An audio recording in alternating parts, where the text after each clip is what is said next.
അസ്സലാമു അലൈക്കും വറഹ്മത്തുള്ളാഹി വബറകാതുഹു.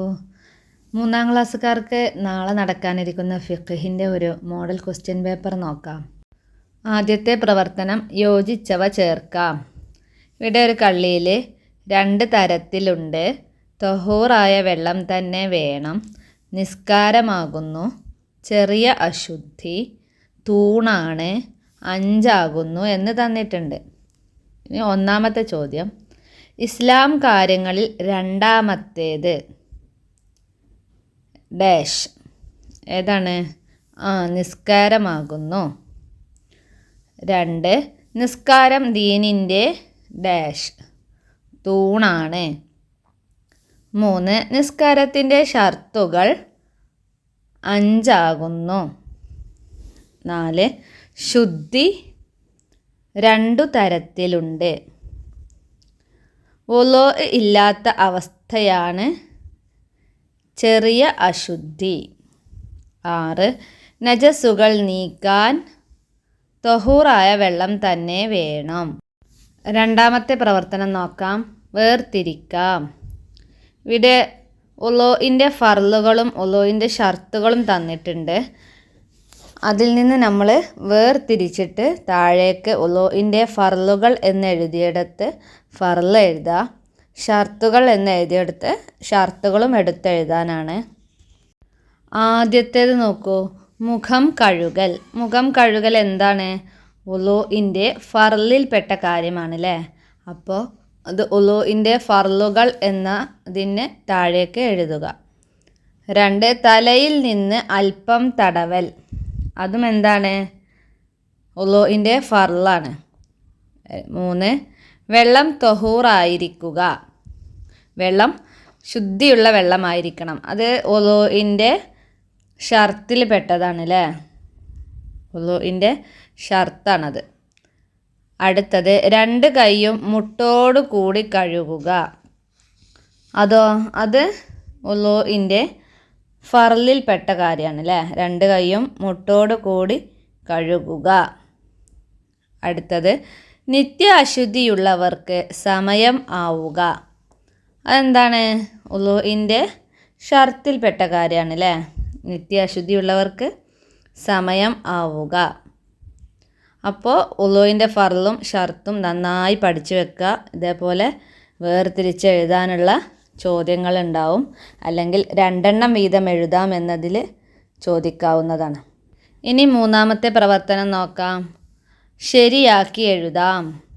1, വുളൂഇൻ്റെ ഫർളുകൾ 4 ആകുന്നു. അത് തെറ്റായ ഒരു പ്രസ്താവനയാണ് അല്ലേ? വുളൂഇൻ്റെ ഫർളുകൾ എത്ര എണ്ണമാണ്? 6 എണ്ണം ഉണ്ട് അല്ലേ? വുളൂഇൻ്റെ ഫർളുകൾ 6 ആകുന്നു എന്ന് അവിടെ എഴുതി കൊടുക്കണം. 2, അൽഹംദുലില്ലാഹില്ലദി ജഅലൽ മാഅ ത്വാഹിറ. അവിടെ എന്താണ് എഴുതി കൊടുക്കേണ്ടത്? അവിടെ ഒരു ചെറിയ തെറ്റുണ്ടല്ലോ. അത് തന്നെ, അൽഹംദുലില്ലാഹില്ലദി ജഅലൽ മാഅ കഴിഞ്ഞിട്ട് ത്വാഹിറ എന്നല്ല, ജഅലൽ മാഅ ത്വഹൂറ. 3-ാമത്തേത് ഔറത്ത് മറക്കുക വുളൂഇൻ്റെ ഷർത്താണ്. അതിലെന്താണ് തെറ്റുള്ളത്? ഔറത്ത് മറക്കുക വുളൂഇൻ്റെ ഷർത്താണ് എന്നാണ് തന്നിട്ടുള്ളത്. ഔറത്ത് മറക്കുന്നത് വുളൂഇൻ്റെ ഷർത്താണോ? അല്ലല്ലേ. നിസ്കാരത്തിൻ്റെ ഷർത്തുകളിൽ പെട്ടതാണ് ഔറത്ത് മറക്കുക. അപ്പോൾ ഔറത്ത് മറക്കുക നിസ്കാരത്തിൻ്റെ ഷർത്താണ് എന്ന് എഴുതി കൊടുക്കണം. ഇനി 3-ാമത്തെ പ്രവർത്തനത്തിലെ 4-ാമത്തെ ചോദ്യം നോക്കാം. ശാരീരിക ആരാധനകളിൽ ഏറ്റവും ശ്രേഷ്ഠമായതാണ് കുളി എന്നാണ് തന്നിട്ടുള്ളത്. അപ്പോൾ അതെങ്ങനെ ശരിയാക്കാം? നമ്മുടെ 1-ാമത്തെ പാഠത്തിലെ ഫസ്റ്റത്തെ വരി തന്നെയാണ് അല്ലേ? ശാരീരിക ആരാധനകളിൽ ഏറ്റവും ശ്രേഷ്ഠമായതാണ് നിസ്കാരം. ഇനി 4-ാമത്തെ പ്രവർത്തനം ഉത്തരം എഴുതാം. 1, നിസ്കാരം നിർബന്ധമുള്ളത് ആർക്കാണ്? പ്രായപൂർത്തിയും ബുദ്ധിയും ശുദ്ധിയുമുള്ള എല്ലാ മുസ്ലിമിനും നിസ്കാരം നിർബന്ധമാണ്. 2, നിസ്കാരത്തിൻ്റെ ഷർത്ത് എന്നാൽ എന്താണ്? ഉത്തരം, നിസ്കാരത്തിൽ പെടാത്തതും എന്നാൽ അതുകൂടാതെ നിസ്കാരം ശരിയാവാത്തതുമായ കാര്യങ്ങളാണ് നിസ്കാരത്തിൻ്റെ ഷർത്തുകൾ. 3 വുളുഇൽ വെള്ളം ഒലിപ്പിക്കേണ്ട അവയവങ്ങൾ ഏതെല്ലാം? മുഖവും 2 കൈയും മുട്ടോട് കൂടി, അതുപോലെ 2 കാലുകളും ഞെരിയാണി ഉൾപ്പെടെ കഴുകണം. അവയൊക്കെ വെള്ളം ഒലിപ്പിക്കേണ്ട അവയവങ്ങളാണ്. 4 പൂർണ്ണമായ വുളു ആകാൻ എന്ത് വേണം? ഉത്തരം സുന്നത്തുകൾ കൂടി ചെയ്താൽ മാത്രമേ പൂർണ്ണമായ വുളു ആവുകയുള്ളൂ.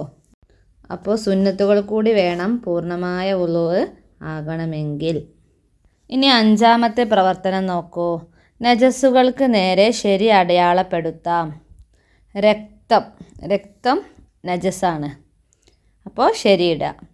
ചത്ത മത്സ്യം അത് നജസാണോ? അല്ലല്ലേ, അപ്പോൾ തെറ്റിടുക. ജലം അത് നജസാണ്. മൂത്രം നജസാണ്. കണ്ണുനീര് നജസാണോ? അല്ലല്ലേ, അപ്പോൾ അതിൽ തെറ്റിട്ട് കൊടുക്കുക. 6-ാമത്തെ പ്രവർത്തനം പൂരിപ്പിക്കാം. സുബ്ഹാനക ഡാഷ് വബിഹംദിക അഷ്ഹദു ഡാഷ് ഇല്ലാ അൻത ഡാഷ് വ അതൂബ് ഇലൈക്. ഉത്തരം സുബ്ഹാനക അല്ലാഹുമ്മ വബിഹംദിക അഷ്ഹദു അൻ ലാ ഇലാഹ ഇല്ലാ അൻത അസ്തഗ്ഫിറുക വ അതൂബ് ഇലൈക്. നമ്മൾ വുളു ചെയ്തിട്ട് അവസാനം 2 കൈയും കണ്ണും ആകാശത്തേക്ക് ഉയർത്തി ദുആ ചെയ്യൂലേ, ആ ദുആയിൽ ലാസ്റ്റ് ഉള്ളതാണ്. നന്നായിട്ട് പഠിച്ചു വെക്കുക. ഇനി 7-ാമത്തെ പ്രവർത്തനം നോക്കൂ. ഓരോ ഉദാഹരണം കണ്ടെത്തി എഴുതാം. തൊഹൂറായ വെള്ളം, തോഹിറായ വെള്ളം. തൊഹൂറായ വെള്ളത്തിനും തോഹിറായ വെള്ളത്തിനും ഓരോ ഉദാഹരണം എഴുതാനാണ് ചോദിച്ചിരിക്കുന്നത്. കിണർ, കുളം, പുഴ എന്നിവയിലെ വെള്ളമൊക്കെ തൊഹൂറായ വെള്ളമാണ്. തോഹിറായ വെള്ളം ഇളനീർ വെള്ളം, കഞ്ഞിവെള്ളം ഇതൊക്കെ തോഹിറായ വെള്ളമാണ്. പ്രിയപ്പെട്ട കുട്ടികളെ, നിങ്ങൾക്ക് ഈ വീഡിയോ ഉപകാരപ്പെട്ടെങ്കിൽ അൽഹംദുലില്ലാ എന്ന് കമൻറ്റ് ചെയ്യണേ. അതുപോലെ വീഡിയോ ഒന്ന് ലൈക്ക് ചെയ്യുക. എല്ലാവരും വീണ്ടും വീണ്ടും കേട്ട് നന്നായി പഠിക്കുക. എല്ലാ കുഞ്ഞുമക്കൾക്കും വിജയാശംസകൾ നേരുന്നു. അസ്സലാമു അലൈക്കും.